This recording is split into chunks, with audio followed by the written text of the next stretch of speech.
Bismillahirrahmanirrahim. Assalamualaikum warahmatullahi wabarakatuh. Perkenalkan, nama saya Yuliana dengan NIM 23101017 Prodi Administrasi Publik. Baik, pada kesempatan ini saya akan mempresentasikan materi manajemen strategik sektor publik dari semester 1 hingga semester 2. Yang pertama, makna strategi. Kata strategi berasal dari bahasa Yunani, yaitu dari kata strategos yang berarti kepemimpinan militer.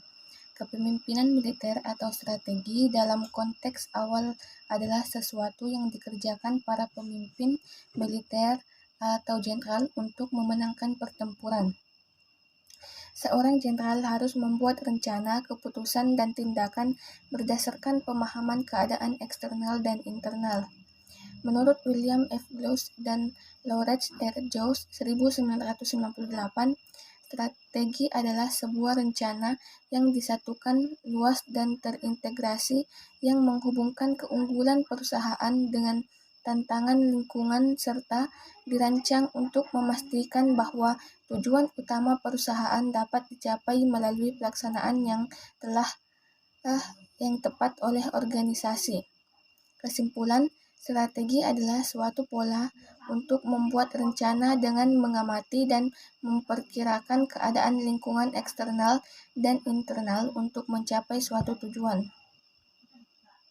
Manfaat manajemen strategik yang pertama yaitu memberikan arahan pencapaian tujuan organisasi, kedua, mengantisipasi perubahan, ketiga, membantu memikirkan kepentingan berbagai pihak, keempat, meningkatkan keterlibatan berbagai pihak, kelima, menghindari tumpang tindih kegiatan, dan keenam, meningkatkan efektivitas dan efisiensi. Yang kedua, analisis lingkungan internal. Pendahuluan, kemampuan organisasi mencapai derajat kinerja yang diinginkan sangat dipengaruhi oleh lingkungannya. Lingkungan internal adalah lingkungan di mana organisasi dapat atau mampu mengendalikannya. Analisis lingkungan internal akan menghasilkan sejumlah informasi tentang kekuatan organisasional, yaitu apakah organisasi bekerja dengan baik. Analisis lingkungan internal juga perlu mengidentifikasi bidang-bidang kelemahan dan menentukan apakah kelemahan-kelemahan tersebut mempunyai makna strategik, serta apakah kelemahan-kelemahan tersebut membuat organisasi menjadi lemah. Faktor-faktor utama analisis lingkungan internal, yang pertama, objektif atau sasaran, style, gaya kepemimpinan, struktur organisasi, sistem, skill, strategi, staff, aset nyata, aset tidak nyata, keuangan, kepercayaan, budaya, nilai, analisis rantai nilai, analisis sumber daya, dan kemampuan. Struktur merujuk kepada bentuk atau susunan peraturan administrasi dalam organisasi. Struktur yang jelas mampu menjadi wadah komunikasi, pendistribusian kekuasaan atau kewenangan, kerja, dan sumber yang baik. Sistem merujuk pada cara operasi dan mekanisme kerja yang digunakan oleh organisasi untuk mencapai program-program. Organisasi dianggap mempunyai sistem operasi yang lengkap apabila ia mempunyai mekanisme kerja yang terancang pada semua tingkatan manajemen. Skill atau keahlian adalah kelebihan yang dimiliki oleh organisasi umumnya dan anggota organisasi khususnya. Ia boleh menjadi kelebihan kompetitif yang mampu menghasilkan keuntungan besar bagi organisasi. Style atau gaya kepemimpinan merujuk pada gaya kepemimpinan yang dijalankan oleh seorang pemimpin di dalam sebuah organisasi. Staff, sebagian besar organisasi mengklasifikasikan staf dan keterampilan yang mereka miliki sebagai aset paling berharga bagi survival, pertumbuhan, dan keuntungan mereka. Pada dasarnya, staf dapat dikategorikan dalam 3 keahlian utama, yaitu mahir, separuh mahir, dan tidak mahir.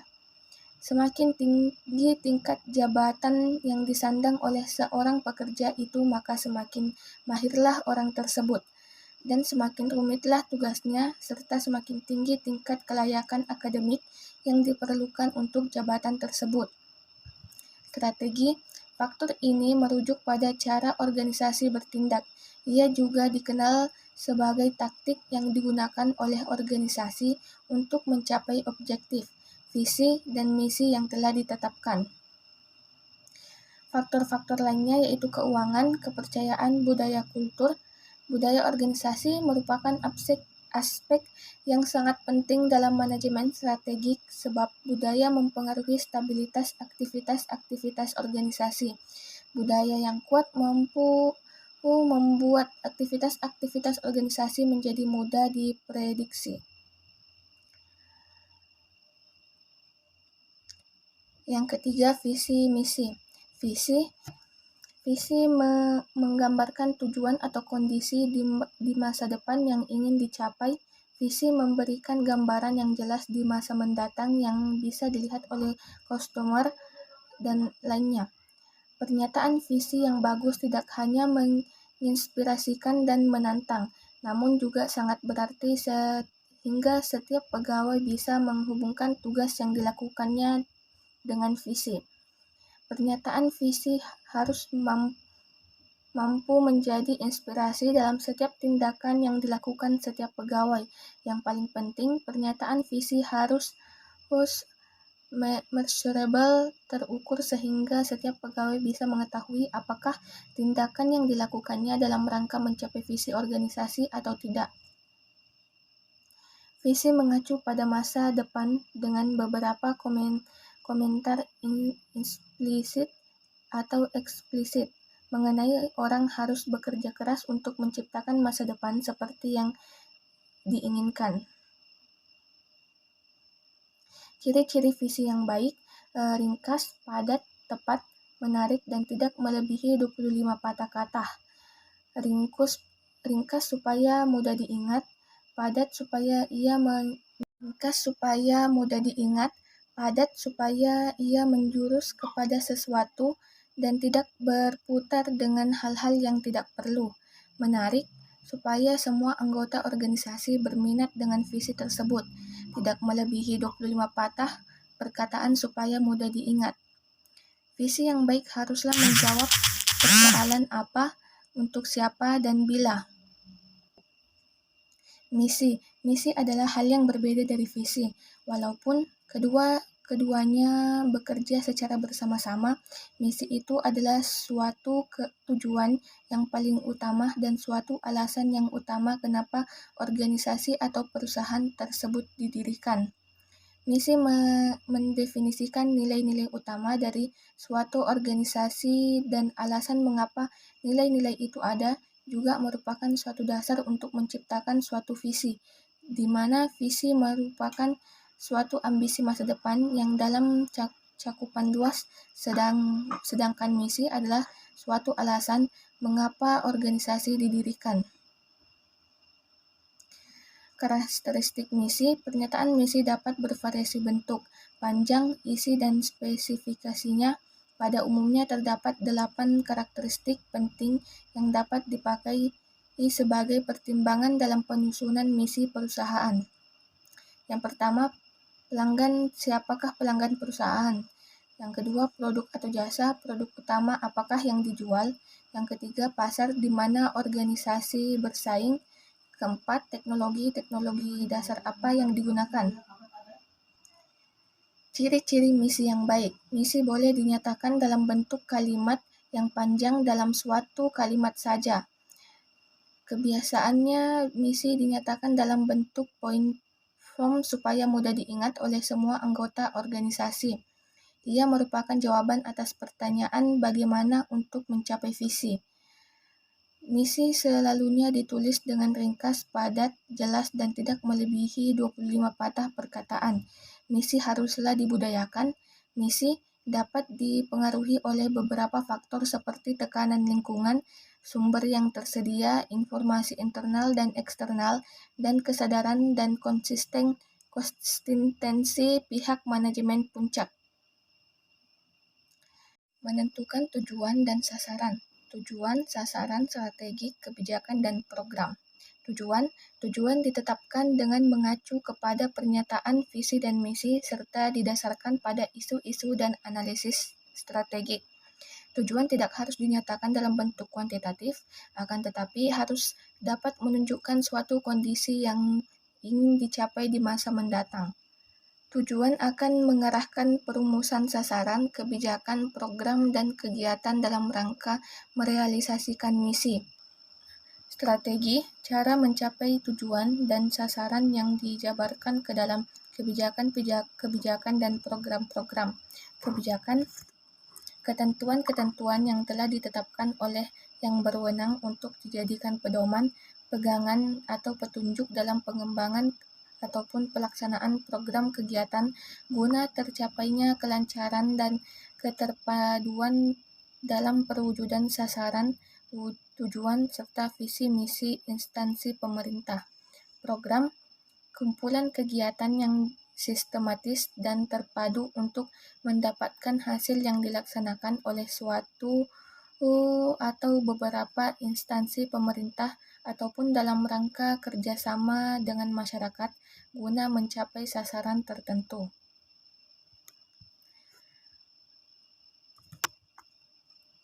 Strategi jaringan. Strategi ini merujuk pada semua bentuk kerjasama yang mampu dilakukan oleh sebuah organisasi dengan organisasi lain. Ia merupakan strategi yang berdasarkan kepada konsep win-win solution. Strategi korporat, strategi pertumbuhan. Yang pertama, strategi pengembangan produk, strategi pengembangan pasar, yang ketiga strategi penebusan pasar, yang keempat strategi integrasi vertikal, yang kelima strategi integrasi horizontal, dan yang terakhir strategi campuran. Strategi bertahan. 1. Strategi pemulihan. 2. Strategi divestment. Yang ketiga strategi pembubaran. Yang keempat strategi bangkrut. Yang kelima strategi tawanan, dan keenam strategi penuaian.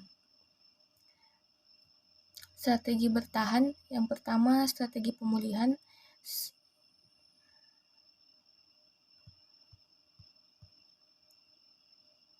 Strategi stabilisasi, yang pertama strategi kerjasama, yang kedua strategi kombinasi, yang keempat strategi kombinasi aneka produk, yang kelima strategi kombinasi aneka bisnis.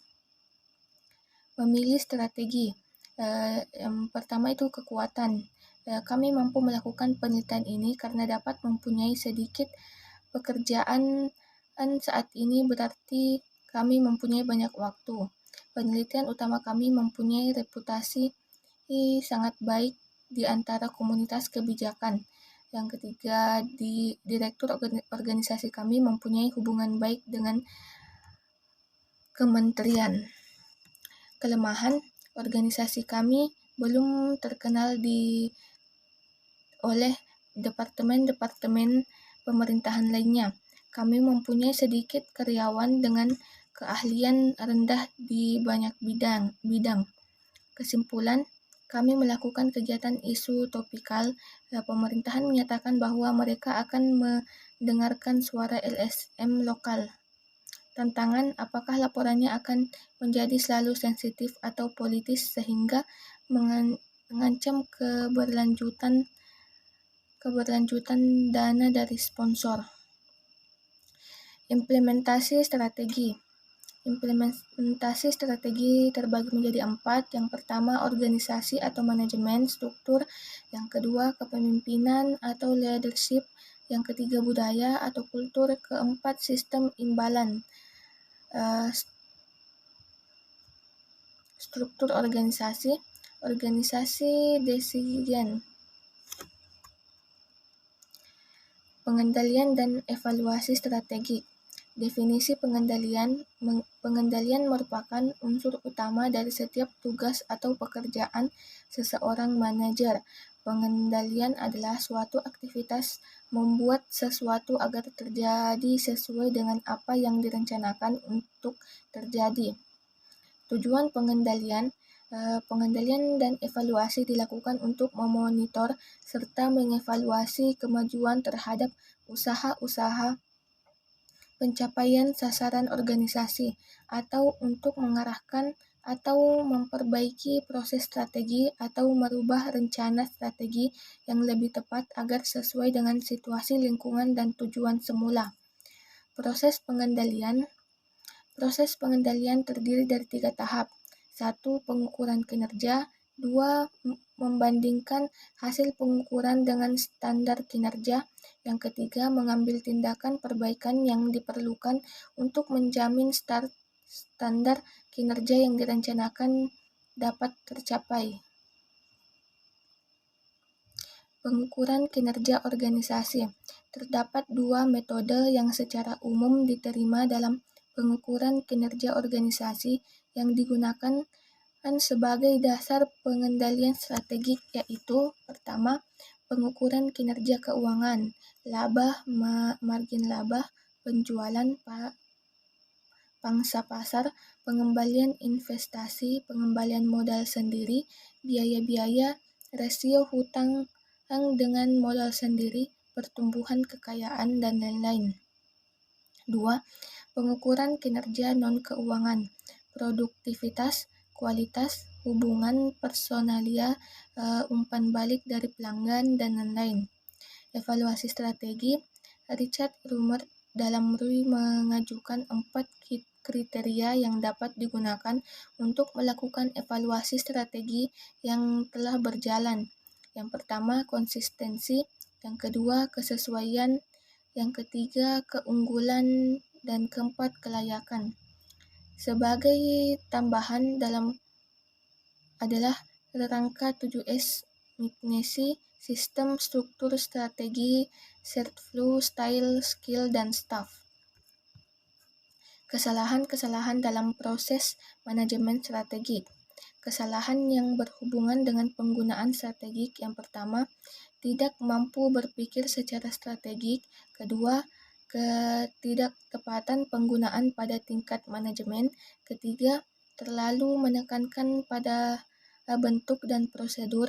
Keempat, terpisah dari lingkungan. Yang kelima, cukup untuk mencapai waktu jangka pendek. Yang keenam, ketidaktepatan penggunaan perencanaan sumber daya. Baik, itulah yang sempat saya sampaikan. Lebih dan kurangnya mohon dimaafkan. Wassalamualaikum warahmatullahi wabarakatuh.